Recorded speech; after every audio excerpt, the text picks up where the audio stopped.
Hey friends, it's Mr. Lester. Are you ready for another snacking story? Me too. You know, people say that dogs are man's best friend.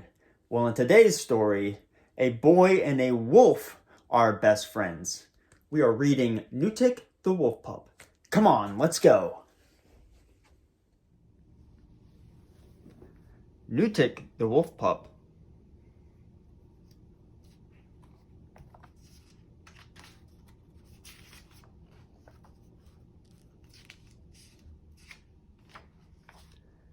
In an Eskimo village at the top of the world lived a lively little boy. He was not very old, but he could run as fast as a bird's shadow. When he ran, his father, Capuchin, the great hunter, caught him and lifted him high over his head. When he ran, his mother, Ellen, caught him and hugged him closely. When he ran, his big sister, Julie, caught him and carried him home to tell him wolf stories.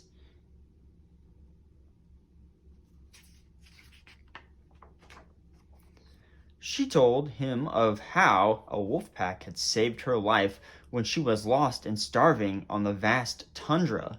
The wolf's pack's noble black leader had shared his family's food with her. The wolf's name was Amarok. The little boy's name was Amarok.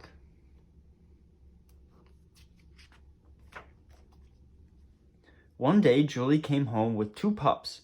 They were hungry and sickly. She put one in Amarok's arms. "Feed and tend this pup," she said. "His name is Nutik. I will feed and tend the other pup. I named her Ukak. When they are fat and well, the wolves will come and get them." Amarok hugged his pup. He felt the little wolf heart beat softly. He kissed the warm head.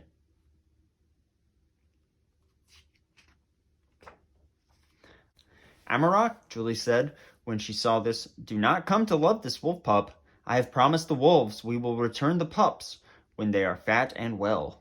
Amarok looked into Nutik's golden eyes. The wolf pup licked him and wagged his tail. Julie frowned.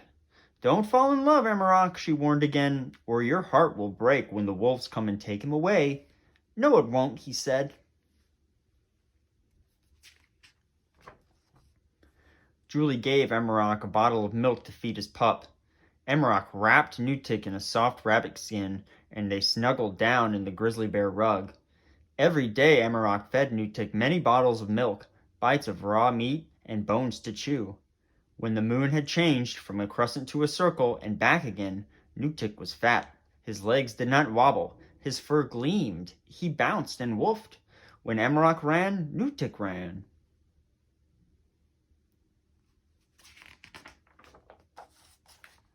Summer came to the top of the world. The sun stayed up all day and all night for 3 beautiful months.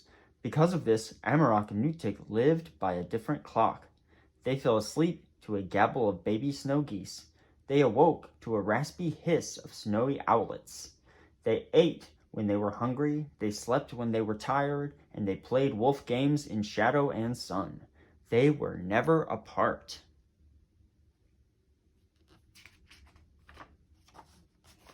"Don't fall in love with Nutik," Julie warned again when the midnight sun was riding low. "I hear the wolves calling. Soon they will come for their pups." She looked at him. "Be strong." "I am strong," he answered. "I am Amarok."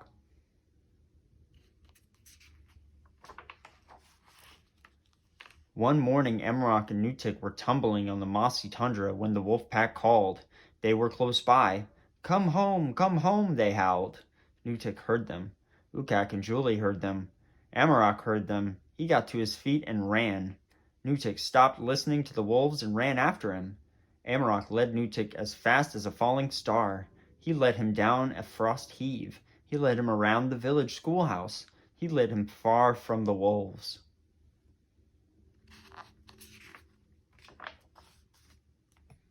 After a long time, he led Nutik home. Julie was at the door. "Ukak has returned to her family," she said. "The wolves came and got her. Nutik is next."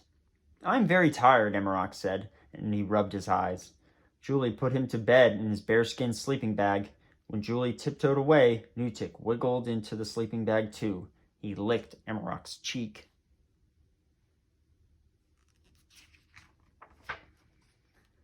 The sun set in August. The days grew shorter until there was no day at all. Now it was always nighttime. In the blue grayness of the winter night, the wolves came to the edge of the village. When everyone was sleeping, they called to Nutik. Nutik crawled out of Amarok's sleeping bag and gently awakened him. He took his hand in his mouth and led him across the room. He stopped before Amarok's parka. Amarok put it on. Nutik picked up a boot. Amarok put on his boots. Nutik whimpered at the door. Amarok opened it. They stepped out into the cold. The wolves were prancing and dancing like ice spirits on a hill.